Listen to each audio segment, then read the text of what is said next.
Hello, everyone, and welcome back to the Father-Son Packers podcast, your source for Packers news, notes, and analysis. My name is Tommy, and I'm joined, as always, by my co-host, my dad, Matt. Dad, how are you doing? I'm doing all right. I'm going to try to keep on schedule here and my mind on the game this time around. Yep, we've taken a couple shots at this. This is recording attempt 4. You know, we've had to cut it short a couple times and restart, but we're hoping that this is the one. If it isn't, you'll never know, so it's fine. But anyway, thank you so much for listening. We are coming to you recording here the night of Thursday, April 11th, and we got some interesting stuff to talk to you about. We've been deep in the spreadsheets today, looking at lots of different numbers, and we think is an interesting project to talk to you about. But before we get diving into any of that, just wanted to give a little spiel, a little pitch, give the little elevator pitch. If you like what you hear here today, thank you once again so much for listening. But come come follow us on Twitter also at FatherSonPacker. We tweet out whenever we have new episodes out. We're doing mock draft Mondays every single Monday until the NFL draft starts. We're tweeting out, pieces of Packers roster moves, our thoughts on those moves, different stuff about different prospects, content from other Packers content creators that we find interesting. Pretty much one-stop shopping for everything, Titletown related. So yeah, come give us a follow there at FatherSonPacker, and then subscribe to us on your podcast platform of choice, whether that's an Apple Podcast, Google Podcast, Spotify. Even put all our episodes out on YouTube as well. So, subscribe on all of them. Go through each of the 4 and hit subscribe on all of them. It would really help our numbers. We'd really appreciate it. But anyway, thank you again so much for listening. Before we get into the meat of that project that we were just teasing, though, just had a couple pieces of Packers news to touch on. The first is the Packers. Week 1, Dad, we're going to Brazil. Not us, Sao but Paulo. the Packers are. Yes, the Packers are. Going back to Sao Paulo. We are not going to Brazil, but the Packers are going to Brazil. They're going to open Week 1, the Friday of Week 1, that is, against the Eagles in Corinthians Stadium, I think it was, in Sao Paulo. Yes, I think it's Corinthians Stadium in Sao Paulo. So they were picked. They were one of the last 2 finalists. It was either going to be them or the Browns, and they went with Green Bay. Did you see, though, Dad, that there is like an informal ban on the color green in that stadium? I saw that. That is informal ban because their rival wears green. And so you got the Eagles and the Packers. Well, the Packers are getting a lot more heat on it in Brazil Twitter, or heat from it in Brazil Twitter, because green is literally in their name. I don't think they've realized that the Eagles also wear green yet. But for now, the Packers are getting, you're letting a team named, I think I saw sometimes like, you're letting a team with the name green, like green in the name, into this stadium to play here? They're like, no. I think a lot of people are not necessarily super happy about that, but way more people are happy about that because the Packers, if you did not know, are the most popular team in Brazil. So this is kind of a cool thing for the Packers. Obviously, it's going to be a little extra travel, but it takes away what would be a road game in Philadelphia and is instead a game in Brazil where there's a large contingent of Packers fans. So it's going to be a pseudo extra home game for Green Bay, which is kind of exciting. And it's also exciting to be, the first team to play a game in South America, first team to play a game in South America. So that's super exciting as well. Dad, what did you think when they picked the Packers to play in Brazil Week 1? Well, I like the fact that it's the first game of the season. Get it out of the way. That game is often kind of wonky anyway. We lose a true road game for what's going to be at least neutral and possibly fans in Packers' favor. There are an extra couple days for the travel, since it's going to be the rare Friday night game. That's another thing that's going to be different about this game. And so they'll most likely have extra rest. They'll have, maybe 2 days of travel getting back. Yeah, they'll have like a pseudo rest advantage where it's like you get an extra day, but also you have to travel internationally. But the time change is only 2 hours, so you're not going to have the jet lag that you would have of a London trip. But right, this makes it better than the games in Europe, where it's you got 5 to 8 hour jet lag. That's definitely not ideal, but it is still a long flight, so you still get that. I think the rest advantage disadvantage is going to be a bit of a wash with how long the flight is, but at least it's going to be a wash and not like how the Packers 2 years ago played in London and then played again the next week and played the next week after going to London. Yeah, so that was like the start of their 2022 and that was a downfall, in my opinion. That was a lost home game. Exactly. So as well. This is a plus for the Packers. Definitely like a couple negatives, but mostly just really exciting for the Packers fans in Brazil. Who get to see their team. I watched a video of I think it was the Packers Brazil Twitter, and that guy was like crying because he was so excited that he would get to see his team. But yeah, so, if you and for people who are on Twitter a decent amount, you'll notice that a fair number of tweets about the Packers in Portuguese. Yeah, it's exciting. From Brazilian Packers content creators. And hopefully this will be a window into even more international Packers fans. And so, it can only be positive for the Packers brand. It did seem like they were maybe like not initially very excited. They were like they were talking about like, oh, the Green Bay airport we can't fly out of there. So how are we supposed to get there? And it definitely seemed like they were like, we don't necessarily want to, but I think it's going to be a good thing for the Packers at the end of the day. Gaining essentially an extra home game. Slow playing the whole idea. I don't know. It's going to be kind of tough for us to fly out of here. It's harder for us than for these other teams. It was definitely like the way Mark Murphy was painting it, but I think it's going to be a plus because Packers are so popular in Brazil, and it's going to be good for the fans there too. And ultimately, obviously we're biased as fans ourselves, but ultimately sports are for the fans, so you got to think of them first. It'll be an extra primetime game. Also, yes, always fun to watch the Packers on primetime. But anyway, that is the big piece of Packers news. We have a few other smaller pieces of Packers news. The first is that they did make a roster addition. They signed corner Jamon Green. I think I'm pronouncing that right. He is going into his second year in the NFL. He was an undrafted free agent for the Giants and signed to their practice squad last year. He's a corner. Came out of Michigan last year, was an undrafted free agent rookie last year, was on the Giants practice squad. In 2022, he was an all Big Ten honorable mention out of Michigan. In terms of his athleticism, he's got decent size for a corner at 6'1". He's only 183 pounds though, so he's pretty much of a stick, or at least he was 183 pounds coming out of college. Maybe he's put on a little weight since then. He's really explosive athletically. 37.5-inch vertical and a 10'6" broad jump are both really great numbers. Not very agile, though. But yeah, and his 10-yard split also speaks to his elite. Yeah, I was going to say he does seem to be a straight line runner. Yeah, I was going to say he did. His 40 time isn't great. That 10-yard split is really good though. And the agilities we're not going to mention. They're bad. They're not good at all. He's a straight line athlete, and a straight line athlete is a special teamer in a lot of ways, at least. So we'll see how that works out for him. But the Packers did sign him just the other day, and officially announced that. Beyond that, another piece of Packers news is Packers equipment manager Red Batty has retired officially after 30 years with the Packers. We hope you enjoy retirement, Red. The story I always remember of him is after, if you remember, Aaron Jones lost the little pendant with his father's ashes in them. Red Batty stitched in a little pocket into his jersey specifically for Aaron Jones to hold that little pendant next to his heart. So, clearly someone who was very valued by the organization, clearly a great person within the organization, and it's definitely going to be missed, but enjoy your retirement, sir. And as part of that story, he also spent a lot of time searching the field near the goal line to find it. I think it took a while to find it out there as well. Yeah, and then the last little bit of news is we have some more top 30 visit news for the Packers. Some other players, there's 7 more that we did not get to talk about last time.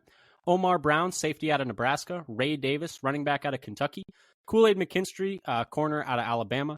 Jermaine Burton, wide receiver out of Alabama. Austin Booker, edge out of Kansas, and Akeem Dent, safety out of Florida State. Sorry, that was 6, not 7. And the Packers are now at 17 of their top 30 visits, so they have 13 more to go. But yeah, so a few more on the list. Once again, we're using the Packers Wire top 30 visit tracker. That's probably the best one out there. Zach Cruz does a really good job with that. So go check that out at packerswire.usatoday.com. But yeah, so a few more DBs out there, a few more safeties. And yeah, it looks like they're taking a look at some more, I guess these are more big time conference players, less so players who are necessarily going to be drafted super late, but yeah, and we have 13 more slots and 14 days until the draft. We're only 2 weeks away. Yeah, and I think I did see one just as we were loading up that I think it was Mason Smith, defensive tackle at LSU, was like posting something on his Instagram from Lambeau Field or on his way to Lambeau. So that could be number 18. But that one wasn't officially listed yet when I was planning out the doc, so I didn't put it in there. But I believe he was one of the people I just saw on Twitter as we were loading up. But so they might be at 12 with 14 days to go, which is still cutting a little close, but either way.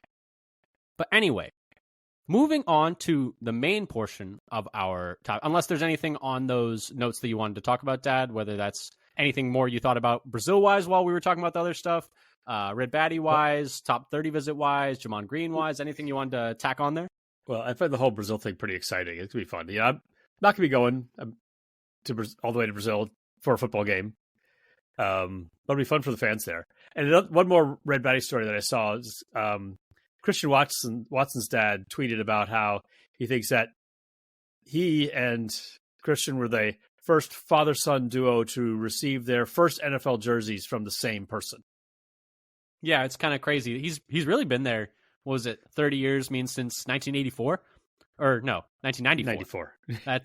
It all adds up. 30, 40, whatever. It all meshed together. But what was it?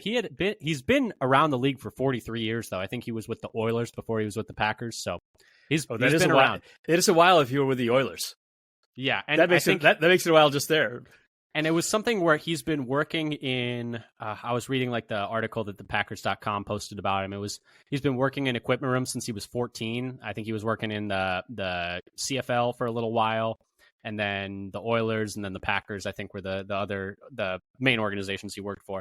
But yeah, 30 years is with the Packers. That's a long tenure.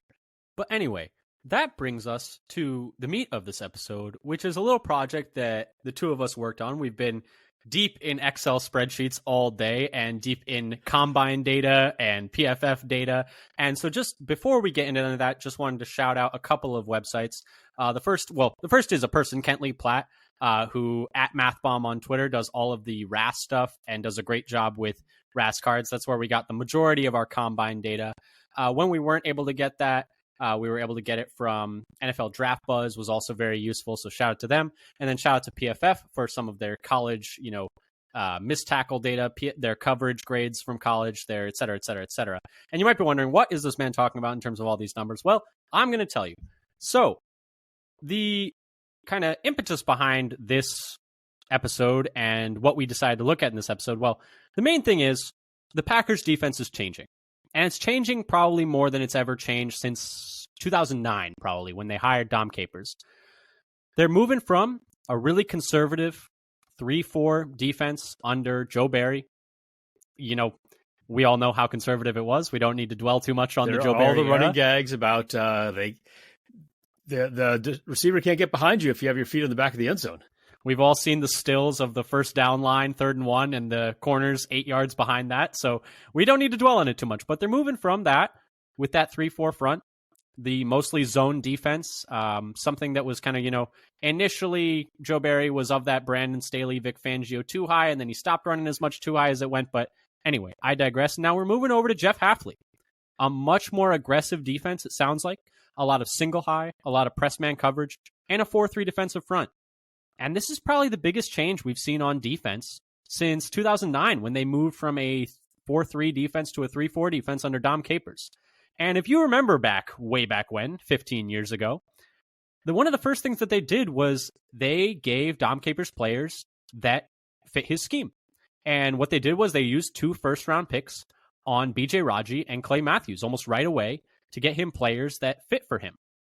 And so we've already seen, Brian Gutekunst, as much as Gutekunst and LaFleur and Hafley have all said that, they can run the scheme with the players they have and they feel confident in the roster as it is. We've already seen them, put a lot of money into Xavier McKinney, which is a thing that we're all really excited about, I think, paying top dollar for the best safety on the market. I got to admit, that was something that I wanted but did not expect to happen in a million years. Yes. When the offseason started. But we already saw that. So they're clearly, no matter what they say, they think that certain players are needed for this. And when you look at the Packers defense right now, they're clear and obvious holes at that second safety spot, at a couple of the linebacker spots, maybe at a couple of the linebacker spots. And so that kind of let us hey, the Packers in the past, when they made as big of a defensive shift as they did, immediately tried to get players that fit. So who are the what is the type of player? Because with the draft coming up, we're going to be talking about that a lot. Who are the players that fit this scheme for this 4-3 defense? Because this defense is very new to us. It's very new to Packers fans. It's very new to the Packers. And so what we did, Dad, was we did a little project where we looked at teams that run this type of defense, and then we looked at the players who played the Will, Mike, and Sam linebacker positions, and then the safety position as well, And then we were going to look at which players in the draft are most similar to those players. But the first step of that, Dad, was finding the players to kind of compare the draft class to. And that started, and you took on that side of the ball, so to speak. So take us through that. So this part here is finding what types of players play in this scheme currently. And first thing was finding, teams that run this scheme currently, right? Right. So first we had to figure out which teams to get players for comparison. And so we went with, try to go with teams that are sort of Hafley adjacent or running a similar 4-3. So we went with defenses being coached by Robert Saleh. Yep. So both with the Jets from 2021 to 2023, and also with the Niners from 2018 to 2023. And we also then went adjacent to that with the D'Amico Ryans going from San Francisco to the Texans. So just last year, the 2023 Texans. And then we went a little further afield to coaches who had been with Robert Saleh earlier, who are now, you have the defensive coordinator for the Colts. I'm drawing a blank on his name. Gus Bradley. Yep, the one and only. Who was with the Legion of Boom earlier. And he also had Dan Quinn, who was also there. So we didn't want to go all the way back to Legion of Boom. I was going to say Legion of Bloom. This is like a flower show. Anyway, I'm trying to stay on topic here. Are you? But Are you though? I'm throwing the flag on the. I'm throwing the challenge flag. You are not trying very hard. If you are trying, well, there's trying and there's trying. I'm trying your patience by not trying hard enough.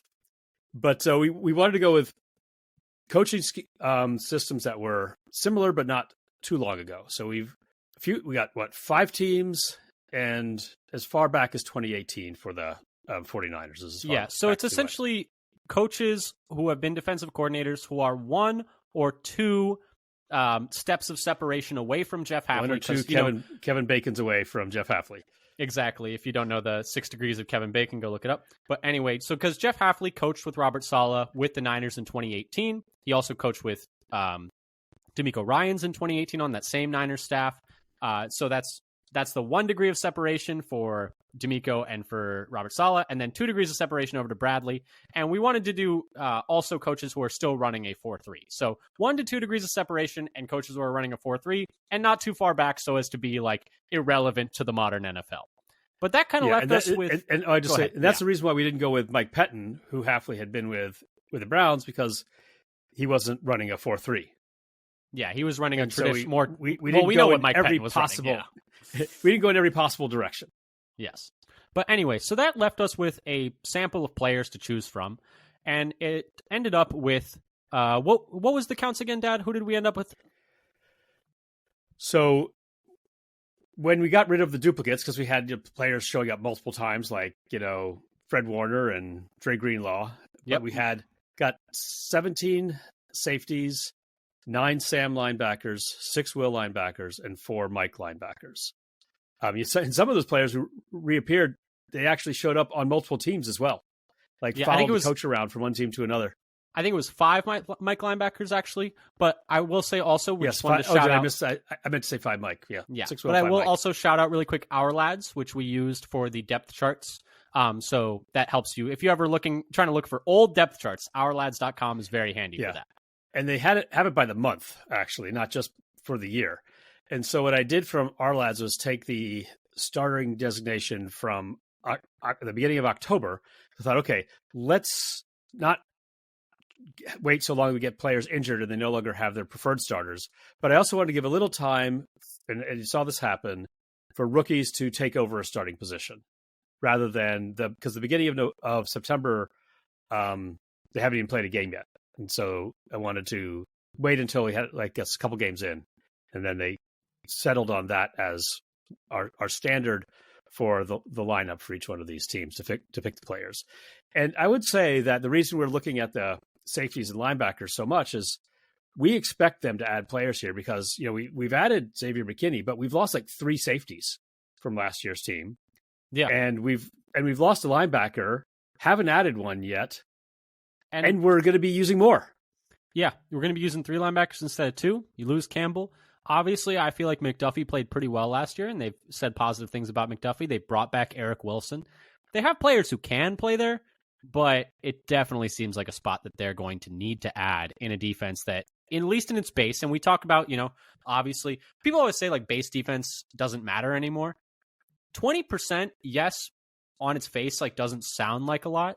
It's like, oh, you're only in base 20% of the time, you're in nickel like 70% of the time, and then dime, et cetera, et cetera. 20% of the time is still 1 out of every 5 snaps. That's like at least a snap or 2 a drive, or 3 snaps a drive. Yeah. Every play matters. Like we can't just be like, oh, base defense doesn't matter. Like 1 of 5 snaps right, you is can't still just roll anybody out there. Yeah, 1 of 5 snaps is still like a good chunk of snaps. Like if you get destroyed on 20% of snaps because your base defense is bad, you don't have the personnel for it, like you're gonna lose the game. So it doesn't. For example, a team can just run the ball the whole way down the field. For example, hypothetically, but no. So that's exactly. So the idea is we need linebackers, we need safeties. Who are the types of linebackers and safeties that would fit this scheme? And so, like you mentioned, we end up with 17 safeties to compare against, 9 Sam linebackers, 6 Will linebackers, and 5 Mike linebackers. And so what we did then is we got the combine or pro day testing numbers, athletic testing numbers for these players when they were coming out of college. And then we also got some PFF data for them. We got the missed tackle rate, the coverage grade, the run grade. And so the missed tackle rate for their entire career in college, the coverage grade for their final year in college, and the run defense grade for their final year in college. And then if they were a safety, we also looked at, for their career, where they lined up vis-a-vis box, deep safety, slot, corner, or outside corner for safeties. And so... Yeah, and this is all their college data and not the pro data, because we want to compare them as prospects to the current prospects. Exactly.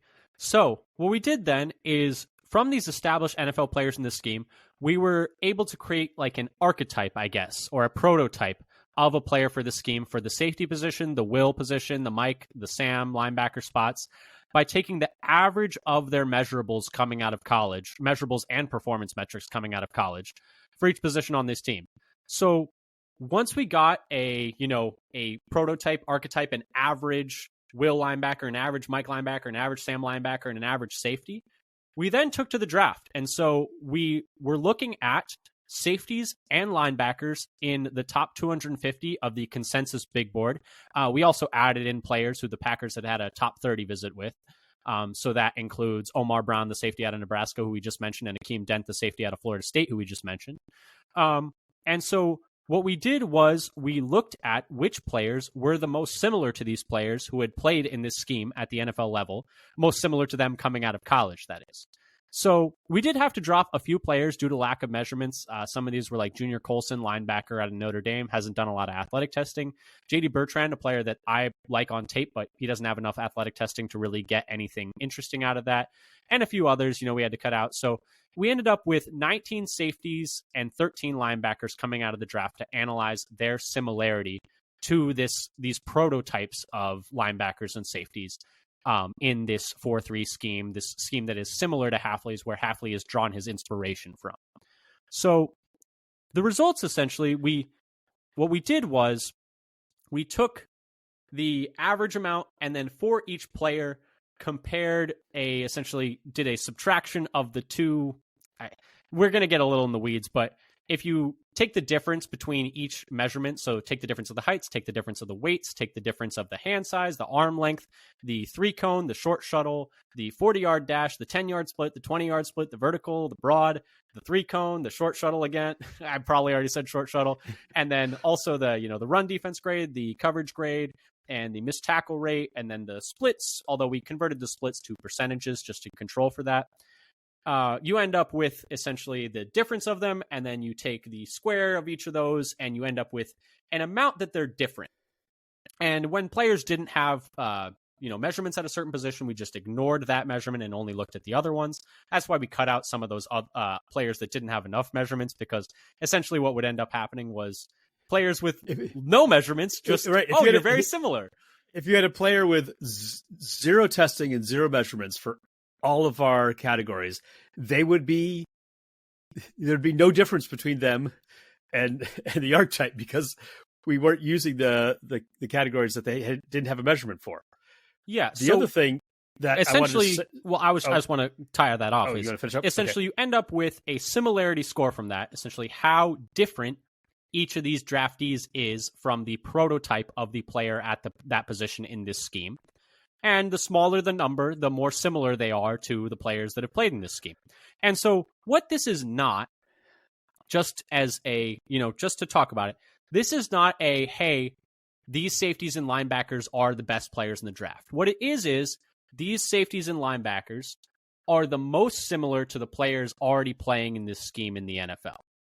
And so what we end up with, so I just wanted to tack that on there, Dad. There was something you wanted to add on before I mentioned the players that are the most similar to just this. One thing you had talked about to me about how you did it is that the data essentially gets divided into two groups. This is a good point as well, yes. Yeah, there's all of the testing. Yeah, all of the measurables like height, weight, anything that you would see agility, on a RAS card, anything that is a pro day, like a test, essentially. Basically anything on the RAS card is in one bucket of data. And then all of the on-field performance data is in another bucket. And in the end, those two buckets contribute the same amount. So all of the measurables and testing is one half of the score, and the on-field performance is the other half of the score. Yeah, so we're not overweighting because there's so many more athletic testing numbers than there are performance numbers. We didn't want to just solely weigh athletic testing like way more than the performance metrics. So we wanted to weigh those similarly.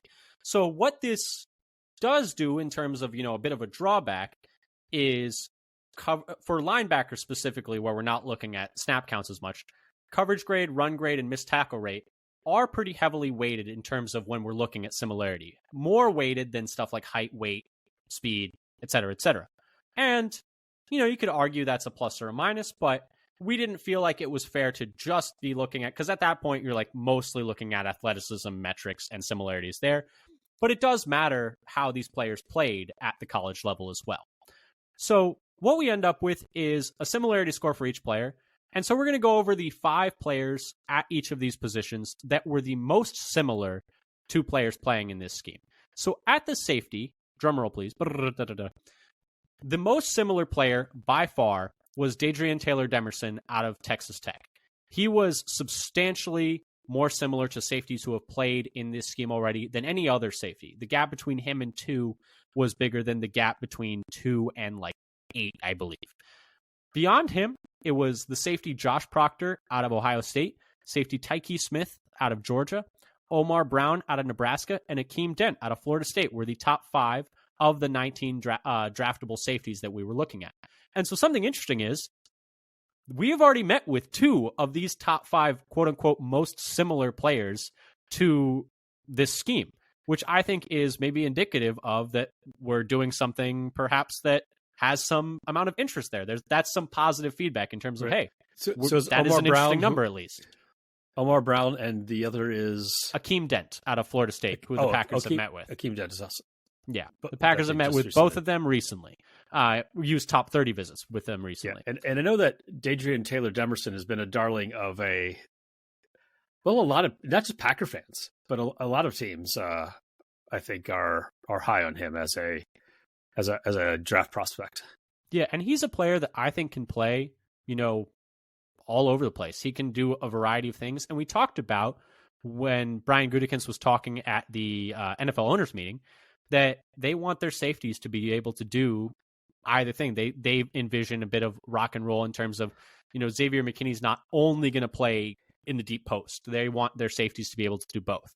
And I personally think Dadrian Taylor Demerson can do either. Tyke Smith is interesting because he's a bit more, some people don't even consider him a safety. Some people consider him only a slot corner. So it's interesting to see him as the 3rd most similar there. And then, and of the players we looked at, he had the highest percentage of slot snaps. Yes. The safeties on our list. Yeah. And that's something that we know McKinney can do as well. He's been pretty proficient in the slot as well in his career. So those are the 5 most similar for the safety position. In terms of will linebacker, now, one thing I do want to add here is they've kind of talked about how they want Quay Walker to play the will, it sounds like. Or at least that's been reported. Haven't seen anyone officially like affiliated with the Packers say that, but a lot of people are reporting like that they want Quay Walker to play will linebacker. Although, Brian Gutekunst has said they want him to play all the positions, but in terms of will linebacker similarity, so players who are most similar to the prototype of will linebacker in this scheme, the first is Tyrese Knight, linebacker at a UTEP, University of Texas El Paso. That might sound familiar. That's where Aaron Jones went to college. Second is Trevin Wallace, linebacker out of Kentucky, super athletic. The third is Tatum Bethune, linebacker at a Florida State. Fourth is Cedric Gray, linebacker out of North Carolina.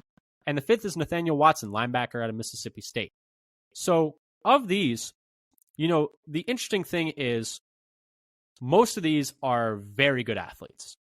And that is something that we know the Packers like to see. So keep an eye on those 5. I'm just going to go through all the linebackers really quick because they are pretty similar. Mike linebacker similarity, so players who are most similar to players who have played the Mike in this system previously, are, again, number 1, Tyrese Knight. Number 2, Tatum Bethune.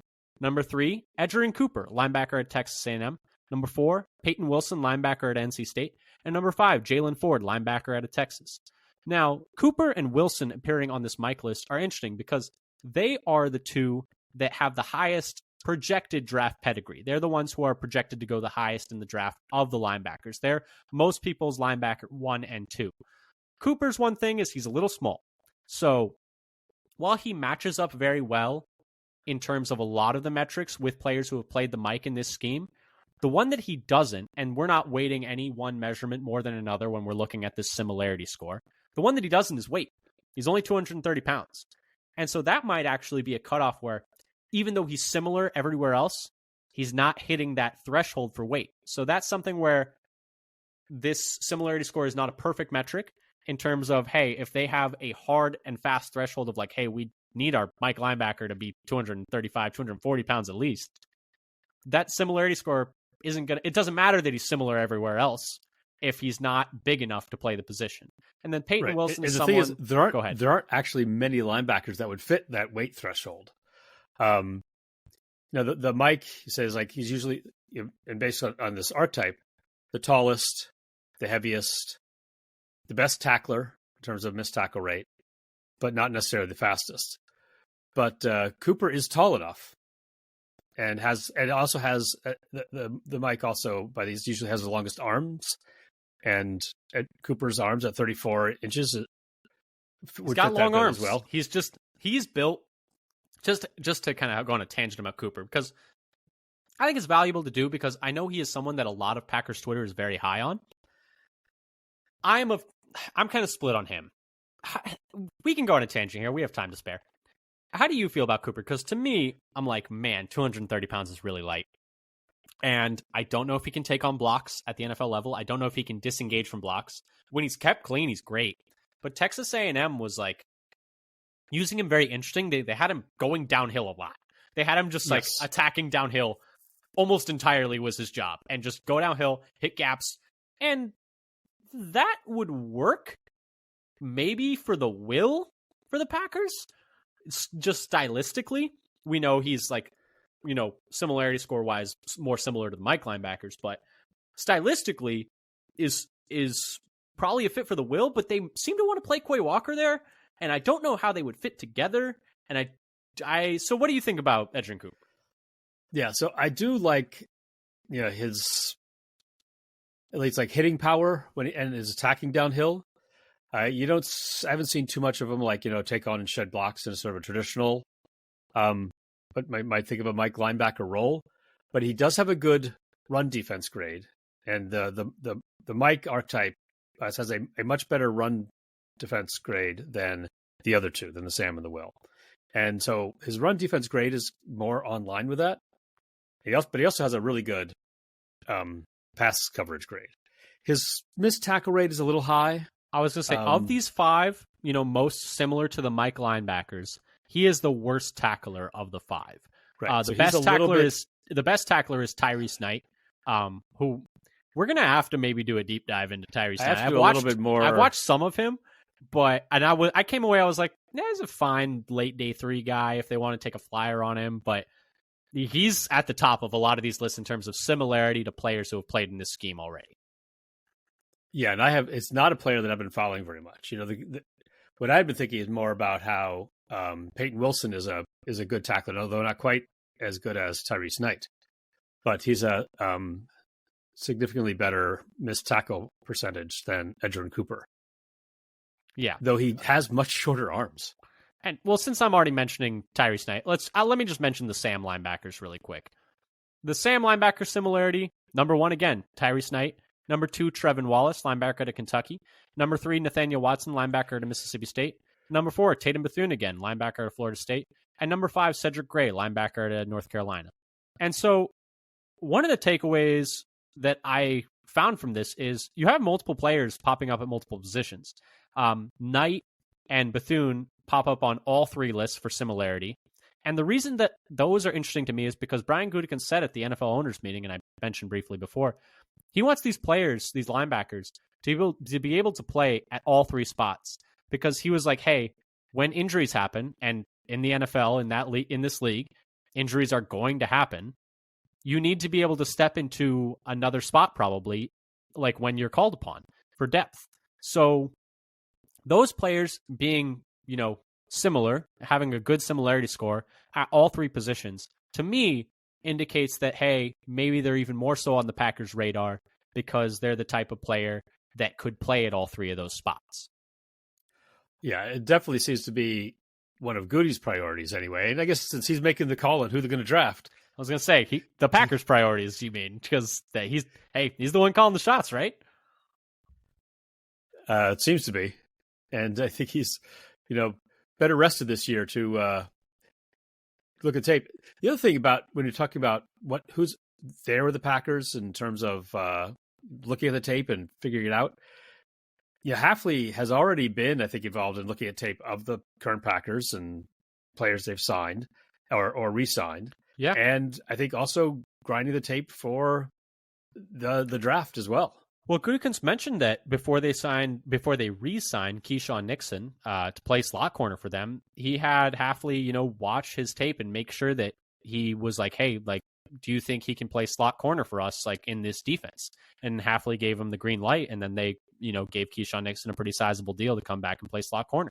So they clearly value Hafley's input on the types of players that can fit in this scheme. And so I think they're probably keeping a close eye on who are good fits for this scheme. And like we said, this doesn't necessarily mean these players are going to be the best linebackers or the best safeties coming out of this draft class. We're just saying that these are the players that are most similar to players who have played in this scheme already. And anything that stood out to you from those linebackers or those safeties, Dad? I think the big one is the fact that Tyrese Knight seems to be very similar to all 3 of the spots. He's number 1 he's up near in every single spot. All of them. And I think what that shows you is there's a fair amount of overlap between the different linebacker spots in this scheme. Spots. Yeah, and there's very similar players like on each of these lists. Cedric Gray appears on on both the Sam and the Will. You see Tatum Bethune appear on all 3. You see Trevin Wallace appear on Will and Sam. So you see, like Gutekunst said, want some interchangeability between these 3 linebackers. And obviously, Quay Walker's going to slot into one of these spots, and probably McDuffie's going to slot into one of these spots because I was actually very happy with his play last year. But they're going to need more players at linebacker. They're going to need another safety. So who are the players that between the brain trust of Gutekunst, LaFleur, and Hafley are going to play in this scheme? I think they're going to look to players who they clearly, there's an archetype of player that has played in this scheme before. And the fact that Tyrese Knight appears in all 1, I'm going to have to do a very deep dive in Tyrese Knight. Because like I said, I watched him and I was like, oh, he's a solid player, it's fine. But I wasn't necessarily blown away or anything. And Dad, one thing that you wrote down that I think we should touch on really quick is where these, because we have the archetype, athletically, like college athleticism coming out and college production coming out. Where were the other defenses that run this scheme taking these types of players for this scheme, though? Like, did they highly value Mike linebacker? Did they highly value a second safety? Did they have value at those other linebacker spots? Right. So it's interesting where these players were picked up. And so the safety group has a very wide range, anywhere from pick 15 in the draft, the last one's 240, and then plus quite a few undrafted free agents. The Mike was the one that's going off the board the earliest, so we didn't have that many players, and it's like pick 17 and the last one pick 70. Yeah, so it's day 2 at the latest, pretty much. If you want to get a good for these good Mike linebackers in this scheme. Sam is I guess so the latest as a group, because you have 88, and then you have a pick at 88, which is former Packer Oren Burks. Oren Burks represent, and then all the way to pick 236 or undrafted free agent, and the will is anywhere from pick 9 to pick 242. So you can find players to start in like any one of these roles pretty late in the draft, except it seems for the Mike. Yeah, and kind of makes sense, which is why, the more I think about it, the more I feel like it makes sense for Quay Walker to play the Mike in this scheme. And we'll see what they do, but he's worn the green dot the past year for the Packers, so he's used to calling the defense. Usually the Mike's the one that does that. He's bigger than the linebackers either in the draft this year or already on the roster. Substantially bigger than McDuffie, and like we talked about, there aren't a lot of bigger linebackers in this draft. There's only like a couple that really have real size. And he's the most experienced in terms of just like most number of starts at the linebacker position. And so the more I think about it, the more I think that, and he's the highest drafted, he's the highest draft pedigree, he's the best athlete. So the more I think about it, the more I feel like it makes sense for Quay Walker to play the Mike, but we'll see what they end up doing. But anyway, anything else that you found interesting in terms of this, bit of research that we did, this project that we did? Anything else that we forgot to mention that you wanted to touch on, or should we wrap things up here?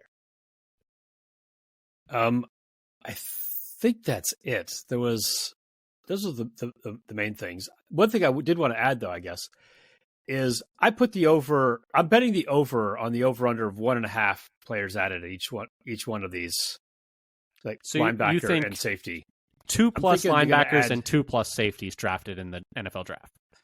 So if you tie it down to drafted, then I think they're going to add 2 of each. That's cheating. That they could sign a million. Cheating. They're going to sign 1 million undrafted free agents. put your money where your mouth is. Say 2+ linebackers and 2+ safeties in this draft.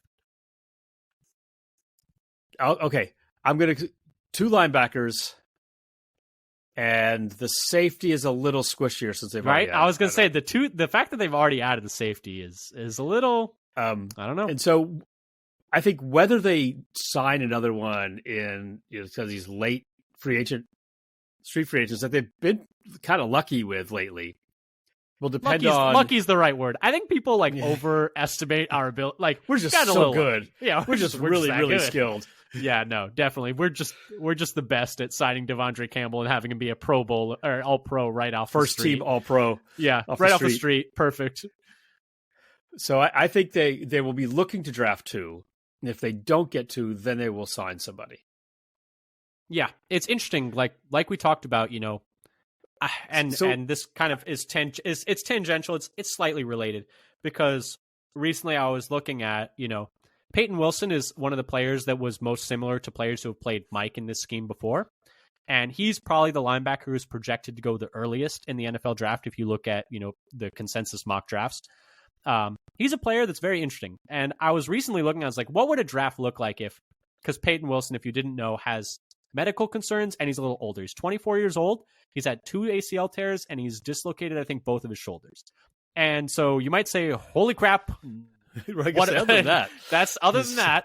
But anyway, I was looking at just a thought exercise. What would happen if they felt comfortable with Peyton Wilson's medicals? And if they really wanted Quay Walker to play Will, like some people have reported, maybe they take Peyton Wilson at 25. It would be a little bit of a reach. But if they felt comfortable with his medicals, I know Daniel Jeremiah and Bucky Brooks, who are pretty tapped in, consider him to be like talent-wise on the field, a first rounder. They think he's a first round type of talent if he didn't have medical concerns. And so it's if they felt comfortable with his medicals and they took him at 25, how would the draft map out? And I kind of looked at it and was like, at 41, there's still some pretty decent offensive line talent. At, the end of the second round where they're picking at 58, there's still some decent, safeties available. There's some decent slot corners, some decent defensive backs.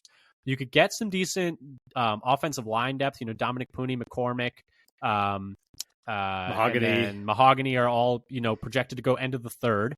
So you could still see a way where the Packers could attack a lot of other needs and get, the top linebacker on the board if they felt comfortable. That's a big if they felt comfortable with Peyton Wilson. But it was more of a thought exercise.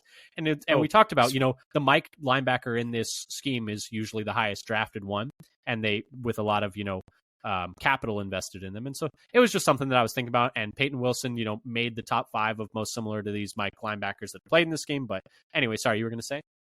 Oh, well, speaking of thought exercises, lately I've looked at how the draft would play out if I pick like Edgerrin Cooper and Junior Colson, or Edgerrin Cooper and Peyton Wilson. So it's like, okay, we're just going to hit this position really hard. That's to try to make sure you get somebody. You take two swings at one of the top linebackers to fill the spot. I would be fine with that, especially if we trade back. If we trade back and get move from 25 to say 35 and add another third round pick. And it was okay, yeah, 2 linebackers, and then you have room to add an edge rusher, some interior offensive linemen. This is something the Packers have done where they've double or triple dipped at a position. It's something they've done, so you can make that argument. The counter argument to me is they've usually done that when the class is strong. So last year with a super strong tight end class, they took Musgrave in the second, took Kraft in the third, or late on, or they've done when it's been a weaker. They're going to take 3 offensive tackles in the first 2 days, and then they'll pick up 3 linebackers in the 6th and 7th round. The other times they've done it, they've just taken 3 or 4 swings on day 3, like they did with the running back class back in the Aaron Jones draft. They took Aaron Jones, Jamal Williams, and not in that order. They took Jamal Williams, then Aaron Jones, then Devontae Mays. Or the wide receivers when they took Jamon Moore, Marquez Valdez-Scantling, and then Equanimeous St. Brown. And then interior offensive lineman with I think that the Runyon, Stepaniak, and the third one. Was that Cole Madison? No, Cole Madison was a different year. It was Runyon, Stepaniak, and I think it might be the Oregon Center. Hansen? Was it Hansen that year as well? Hansen that same year? You could have been. You could be right. I'm but not anyway, sure. We've gotten to the point of the episode where we're just 2 guys reminiscing about have you ever seen the tweet where it's guys can just sit around talking about old athletes and just naming old athletes for hours? But we've gotten to that point, so that probably means we're about time. But anyway, thank you so much for listening. Today we went over players who are in this draft who are similar to players who have played in this scheme before. Sorry if we got a little too down into the details, but we love doing that. We promise we don't do it too much, but when we do, we're going to really double down on it. But anyway, thank you so much for listening. If you like what you heard here, come give us a follow on Twitter @FatherSonPacker. We tweet out when we have new episodes out. We're doing mock draft Mondays every single Monday, so come tell us the picks are terrible or tell us they're good. We'll take either one. Subscribe to us on your podcast platform of choice. So that's Apple Podcasts, Google Podcasts, Spotify. We put all episodes out on YouTube. Don't worry, you can't see our faces. We got faces for radio, but we also got voices for radio. So I guess faces for radio and voices for silent films. Voices for silent films. Yes. But anyway, like I said, thank you so much for listening. We'll be back next week. We'll be doing an episode every single week for the rest of the offseason, then 2 a week during the season. So come check us out on your feed. And until next time, go Pack Go. Go Pack Go.